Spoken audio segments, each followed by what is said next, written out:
So the reading that we just heard, that gospel reading, is it's a trap that they have set for Jesus. They're standing in the temple and they ask Jesus, "Is it lawful to pay taxes to the emperor?" And Jesus has already been identified. He's been seen or understood to be the Messiah.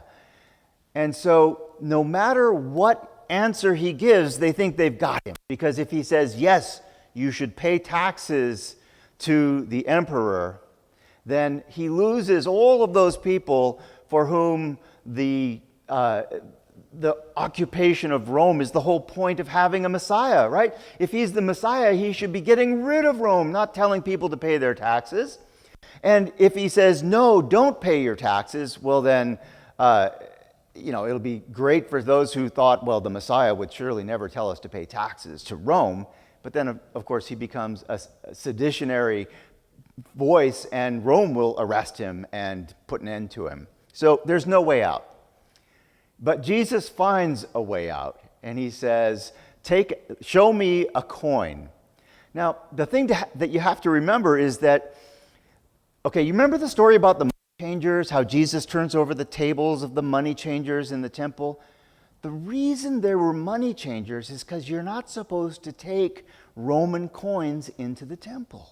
So the money changers would change the Roman coins, the denarius, into temple tax coins, coins that were specifically created to pay the temple tax.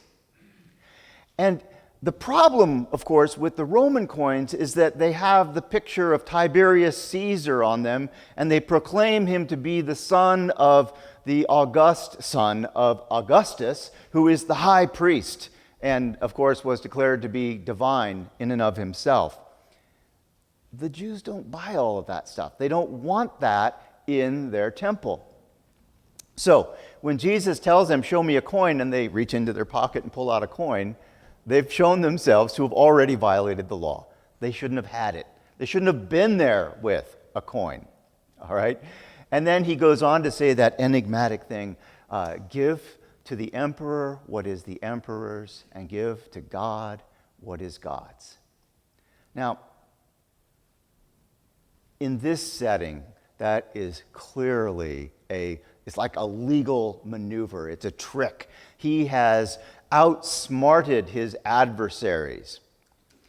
But I think there's more to that statement, give to God what is God's. And I think there's value in thinking about what does it mean to give to God's what is God's.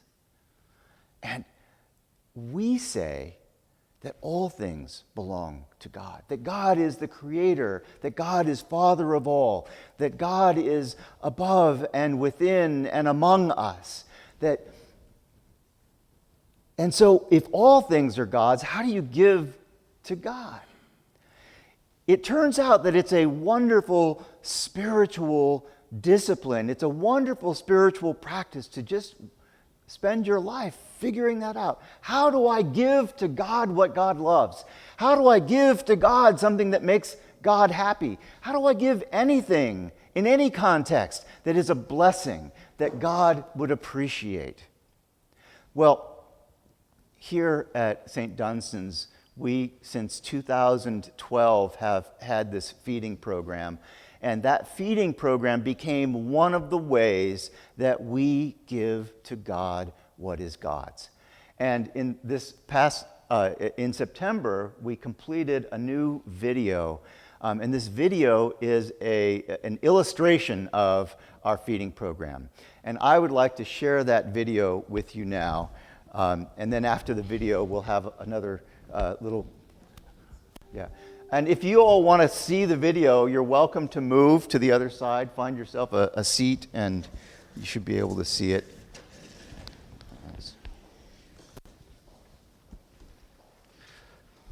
Here we go.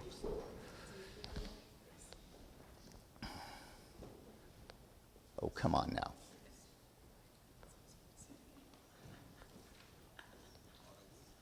No.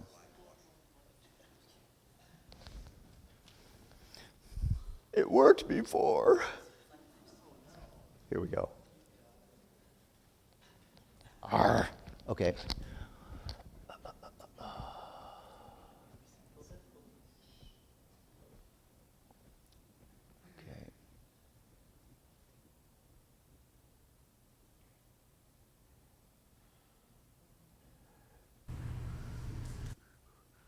Here we go. Trust me, I'm a professional. Okay.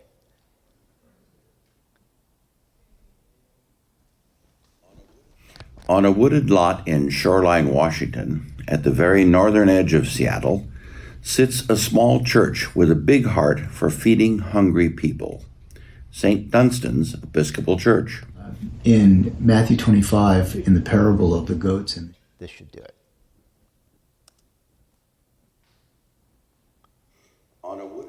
On a wooded lot in Shoreline, Washington, at the very northern edge of Seattle, sits a small church with a big heart for feeding hungry people. St. Dunstan's Episcopal Church. in Matthew 25, in the parable of the goats and the sheep, Jesus talks about how the way that we love God is by taking care of those in need, taking care of the least of these, to use Jesus' language.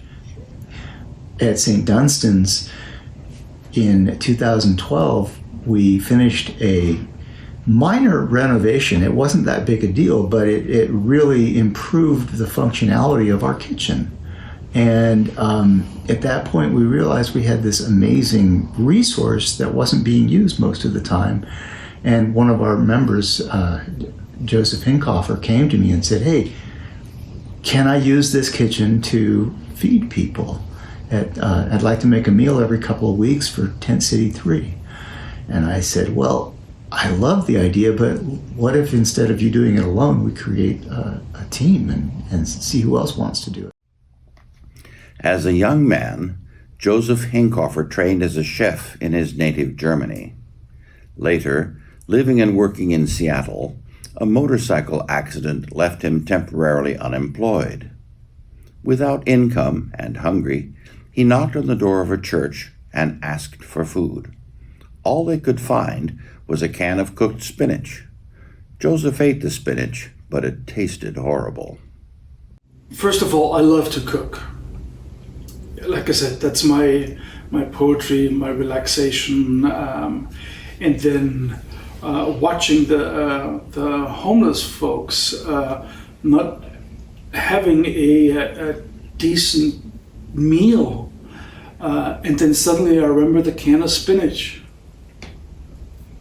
and that was just a natural progression.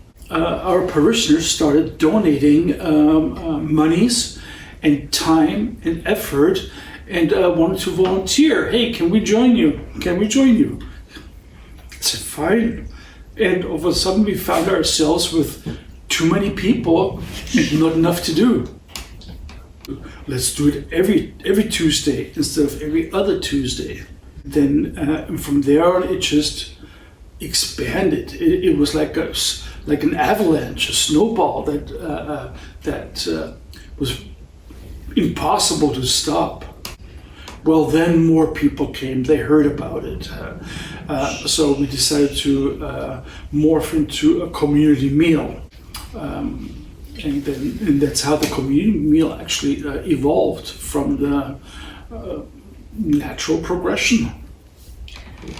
One of the things that sets our feeding program apart is that from the very beginning, and this was at the heart of Joseph's vision for a feeding ministry, we have always served food buffet style. The feeding ministry is like a buffet table. There's a salad, there's hot food, there's gravy, there's tasty, wholesome food that you're welcome to pile it on as much as you can. Because if that's what it takes to make you feel human for 2 hours, then I've done my job. Dan Cushman is currently the head cook of the feeding program at St. Dunstan's. Dan was living on the streets, living in his vehicle, and he saw this program, and he and his wife came here and started participating. They started helping with the cooking. And so I came in, it was around 2:00, I think, and it was just busy. And I'm watching about 15 different people do all these different things inside the kitchen. And Joseph is talking back and forth and this, that. And finally he says, so what have you been doing? And I told him that I was working down the street for $100 a day. And he says, well, we don't pay anyone. This is all volunteer work. And I thought, oh, that's okay. I had to come by and look. And all of a sudden I heard a voice in my head. Tell me I had at least one day a week to give. And I thought, sure, why not? And when Joseph's health began to be problematic, Dan stepped up. Dan is here every week. This program wouldn't exist without him. When we began in 2012, we only delivered food to one tent encampment every other week. Soon, it was every week. Eventually, we were delivering to multiple camps weekly, and starting in the fall of 2014, we added a buffet-style dinner at the church. Since late November 2014, when we started keeping track, we've provided more than 125,000 meals, over 52,000 in the church, and at least 72,000 to the camps. We currently prepare about 400 meals each week. The cost per meal has risen from $1.97 in 2018 to $2.38. It was slightly more during the pandemic as we were not able to glean as much protein. The feeding ministry is budgeted to break even. Pledges from church members comprise about 40% of the total money raised. The remaining funds are donations from other church members, the community, and fundraising events. From March 2020 to November 2022, during the COVID-19 pandemic, St. Dunstan's continued to feed the community by preparing takeout meals picked up from the church door. Deliveries of food to the camps continued as before. In 2019, a capital campaign focusing on worship, fellowship, and ministry raised funds to improve our building and kitchen equipment. A dry storage shed gave us space to receive food donations throughout the week, not just on Tuesdays. With completion of a walk-in cooler in early 2022, we could also store perishable foods. A portable warmer and Cambro boxes enable us to keep hotel trays of food hot before delivery to the tent cities. Currently, we deliver to 4 local government-approved tent cities and tiny house villages in Shoreline and Seattle. On Tuesdays, we glean food from 2 different supermarkets. A few years back, Food Lifeline became the only way to get gleaned food from supermarkets. And now we have access to far more places where we can get food. It's been a real blessing to us, and they've been very supportive of our program. Back at St. Dunstan's, many volunteers are busy getting ready for the Tuesday community dinner guests. It takes about 20 volunteers from gleaning to cleanup. Food gleaned from the supermarkets is weighed for reporting to Food Lifeline and sorted. Extra food is put out for guests to take with them. Other gleaned food goes into boxes to be delivered to sanctioned camps, along with trays of freshly prepared food. As soon as the gleaned food comes in, volunteers begin cutting up fruits and vegetables for salads, putting desserts onto plates, and setting tables with placemats, silverware, and flowers. Guests trickle in as early as noon. Coffee, water, and lemonade or other juice are available. At about 2 p.m., we put out hot soup and toasted bread. At 5 o'clock,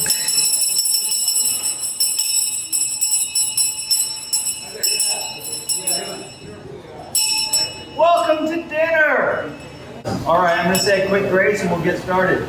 Loving God, we thank you for this day. We thank you for this food. We thank you for those who donated to make it possible. Bless this food to our bodies and us to your service in Christ's name. Amen. Amen. Around 5:45, the bell rings again and guests can go through the line with takeout boxes and cups for main dish, salads, or sides to take with them. Any remaining food is packaged and taken by a volunteer to other feeding programs. And then the cleanup begins.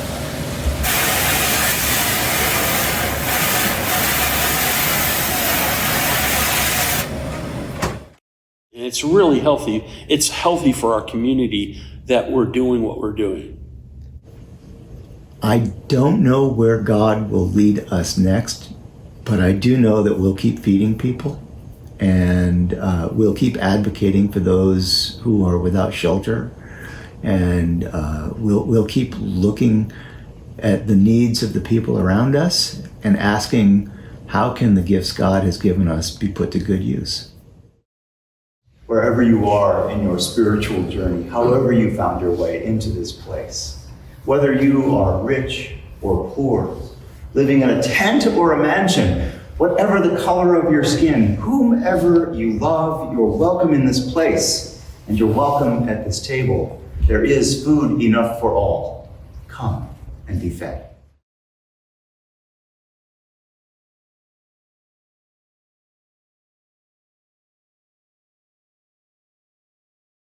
All right.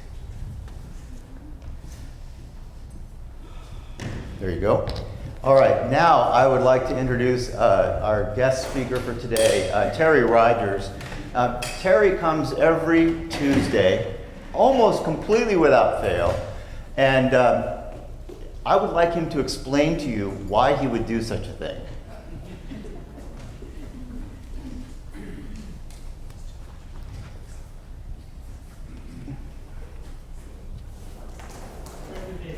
Yeah, one of the short answers to that question is because Karen says I have to.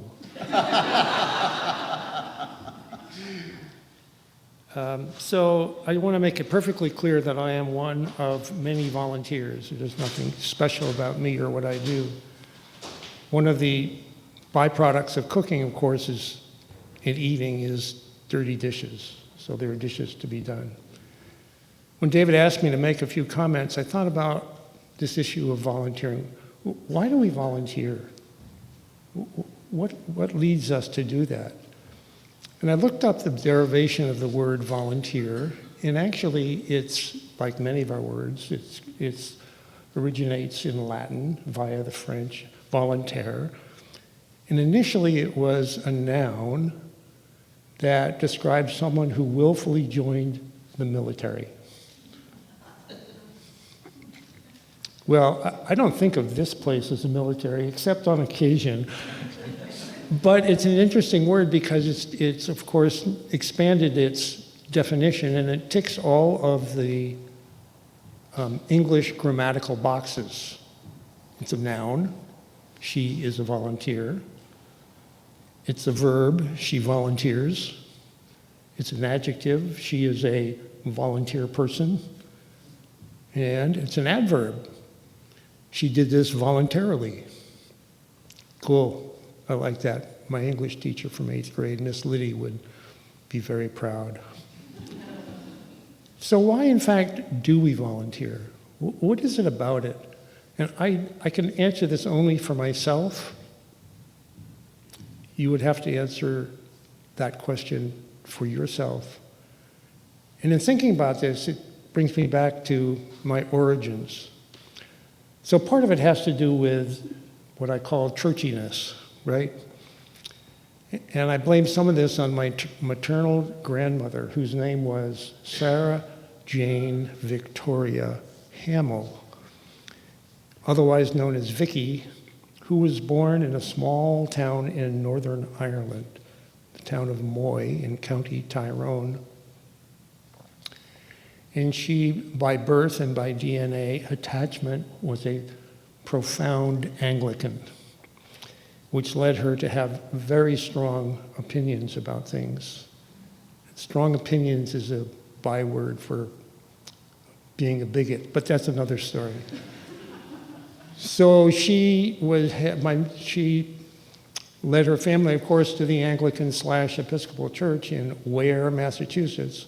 And my mother, her firstborn, was infected, probably not the right word, with this kind of attachment to the Episcopal Church. I've been singing in Episcopal choirs for over 75 years. It's kind of in my DNA. So that's part of it. That's part of the churchy part. Another part has to do with the impact of some training and exposure to other people who volunteered. And for me, that was in the Boy Scouts. I lived in a small town. Both the Scoutmaster and the Assistant Scoutmaster were engineers at Bell Lab in New Jersey.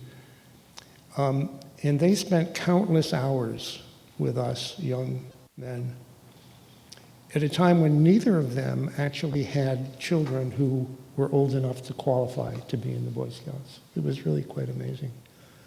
My Scoutmaster, Bob Galbraith, lived into his 90s, and at least twice a year would call me out of the blue and say, "Hey, Terry, it's Bob. Just wanted to check, see how you were doing." Kind of a volunteer thing, I think. One other stage having to do with volunteering occurred in college. I was fortunate to go to a small school in rural New Hampshire before interstate, so when you were in rural New Hampshire, you were in rural New Hampshire. St. Thomas Episcopal Church was right on the edge of our campus, but right next to it was a building which housed a number of campus activities, one of them being the Dartmouth Christian Union. A couple of weeks ago, David talked about appearance and activity as a person of the church, and I think made a comment about looking good versus doing good. It was kind of, what the appearance is versus what you actually do. And pretty quickly I got attracted more to the doing part than to talking about it part.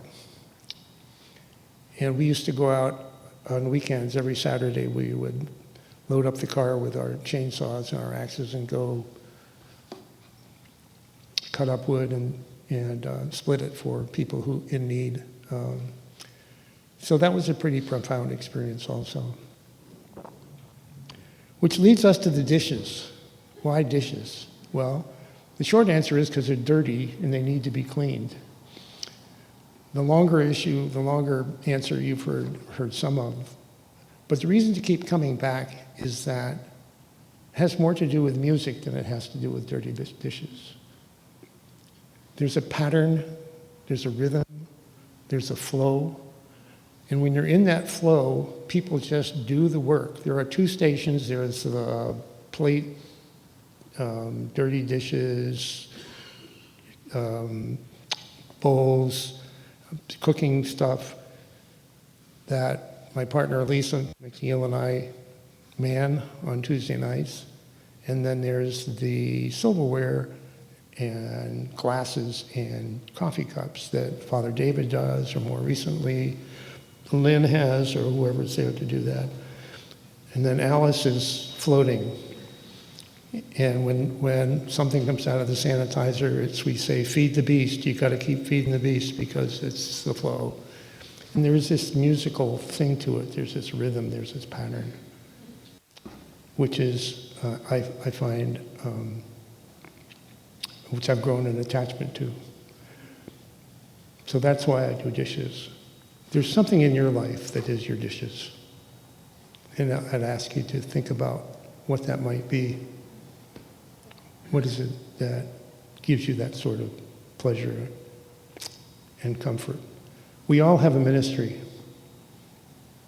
Sometimes it's in funny ways like dirty dishes, but I'm okay with that. Thank you.